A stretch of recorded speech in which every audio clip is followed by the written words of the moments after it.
It started when we called out to the stars, into the darkness. We felt so small, tumbling through vast emptiness while clinging to the skin of this world, and without a single reason why. We were curious, yes, but ultimately, I think we were just terribly frightened. And we were young, so very young. We were children, and like a lonely lost child, we did the only thing we could think of to make it stop. We did what we thought we had to do to make the universe make sense. We called for help. For years we scanned the sky for a sign. We sent signals to the stars in the darkness beyond. Are we alone? But the skies were quiet, always so quiet, leaving us to our own makings. Crying children never cease, and neither did we. We sent calls into every corner of space for decade after decade. We refused to believe no one was out there. They had to be. Yet for some unknown reason, they never answered us. Everyone remembers when that changed. They think it responded to the Retrobo message from 1974. The response to the Retrobo message was received almost 3 months ago in 2 separate parts. The first part of the message was received at the Hat Creek Radio Observatory in California. The Allen telescope array picked up what sounded like static interference that continued on for over an hour. It consisted of screeching and buzzing sounds that continued without pause for the whole hour.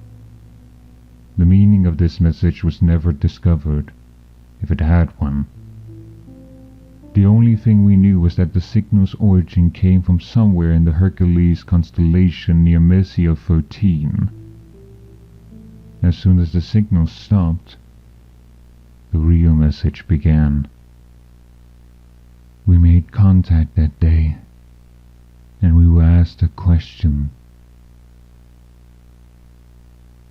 Who is there? It came not through the radios, but as a voice inside all our heads asked the question to all of us.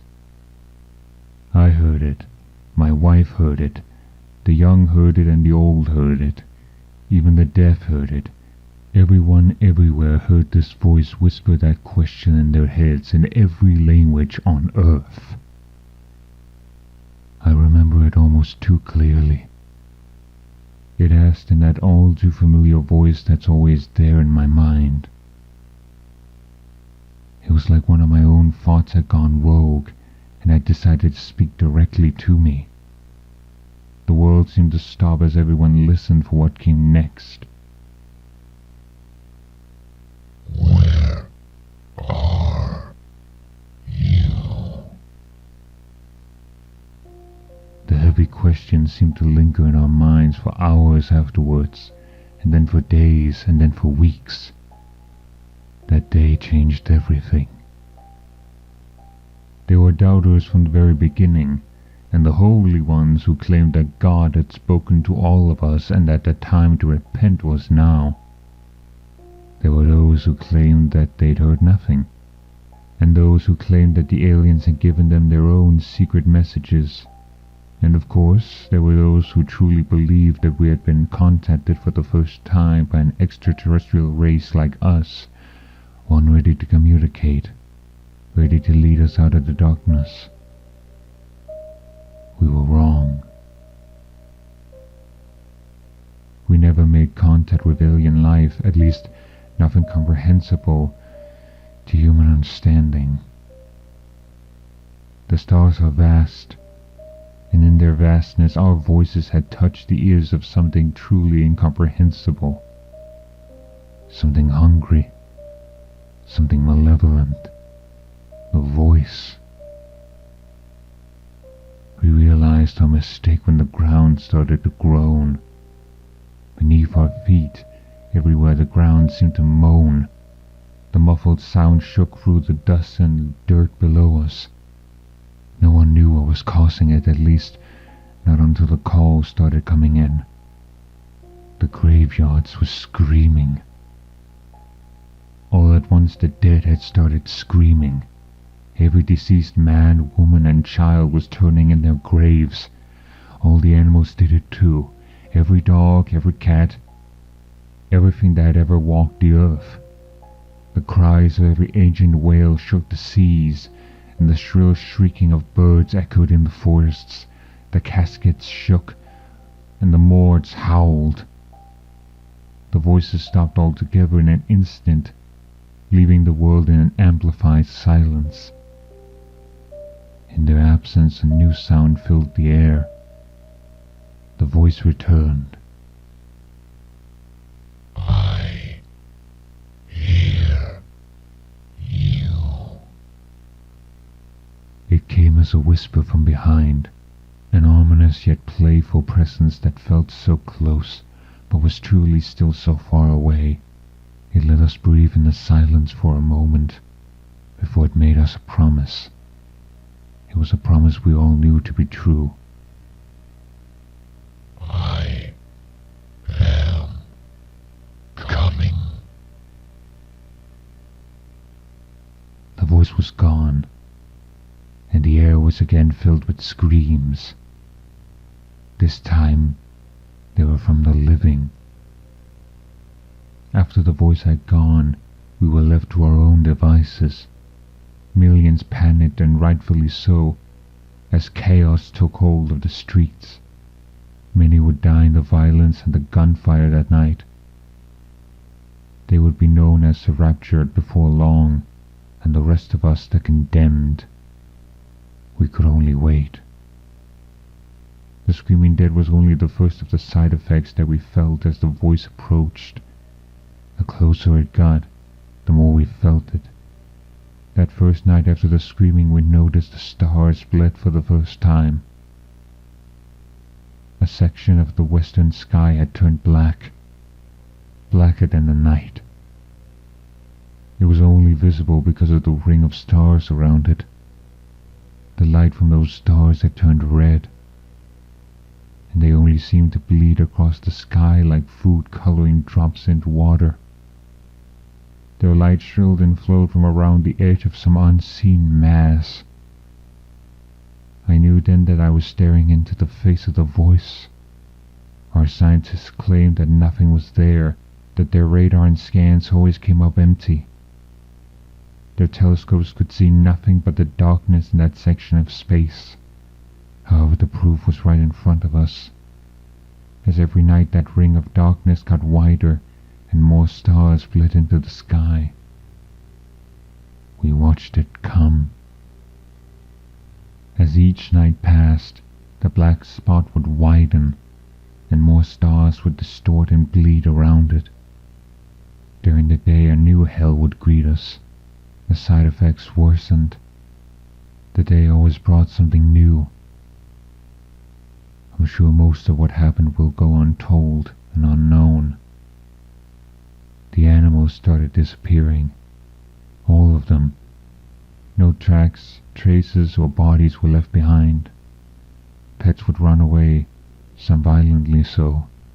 They all retreated, never to be seen again. The forests were left abandoned. The oceans empty. The air was left silent. The world left seemed empty and lonely. They left like water receding from the shore just before the tsunami breaks. One day, about 2 weeks ago, scientists tried to speak to the voice again. They hoped perhaps to reason with it, They told it about what was happening on our world and asked it questions. The scientists begged. It didn't speak. When asked, the voice sent a response. The next night, the skies lit up with streaks of fire. It was alight for hours, blazoned with orange and red. We didn't realize the effects until the next day, when the televisions turned to static and the phones refused to work. We had sat, watching, as all the satellites were knocked out of the heavens. After that, reports became rumors and rumblings. Sanity a thing of the past. The air chilled and waned us down. The voice was nearly here, and everyone felt it.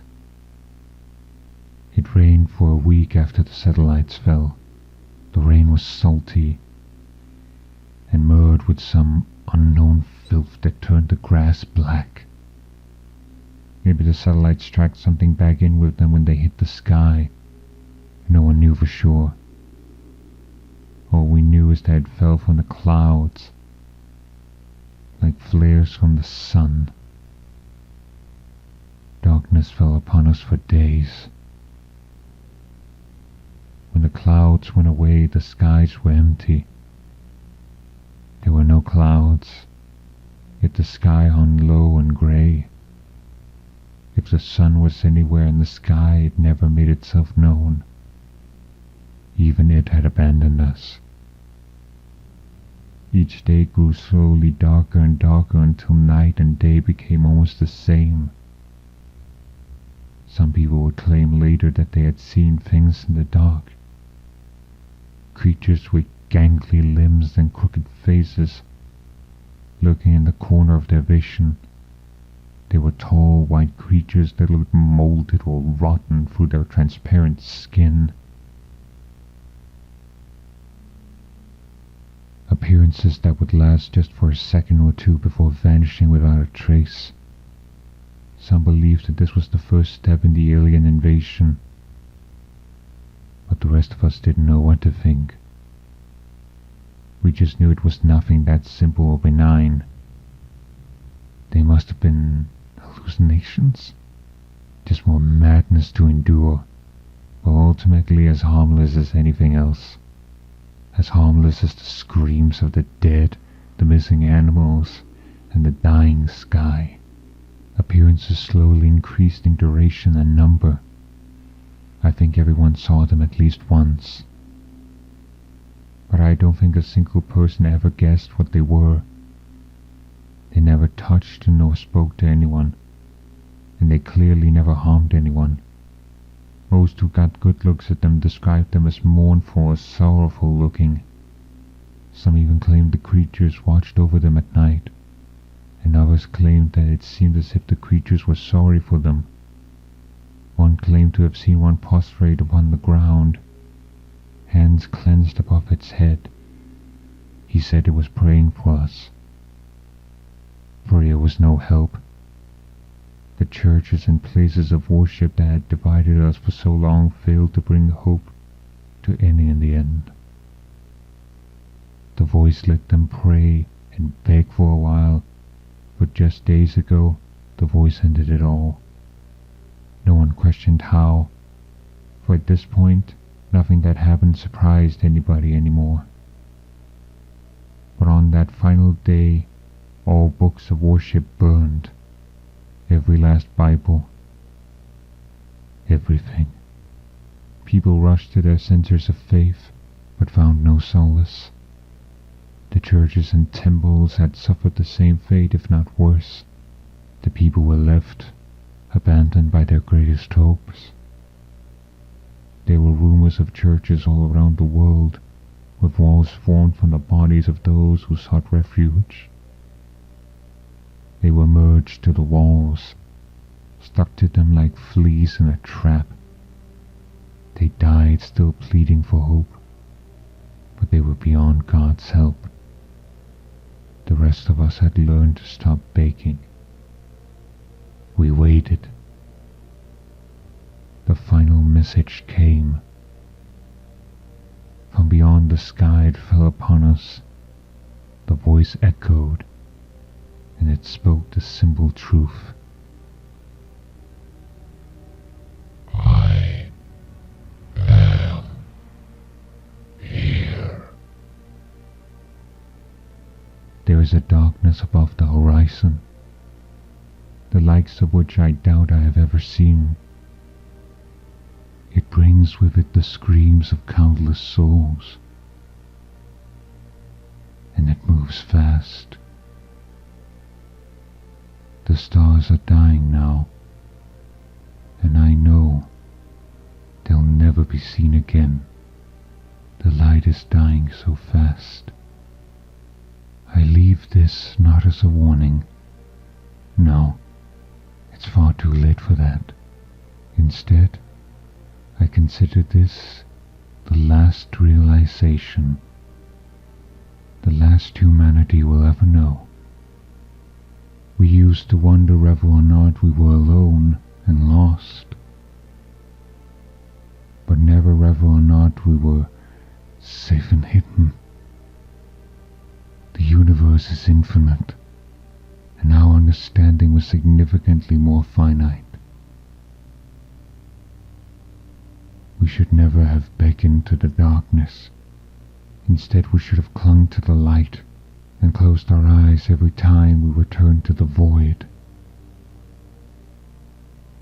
As the final minutes approach, I hold one final truth to be certain. I now know why the skies were always so quiet.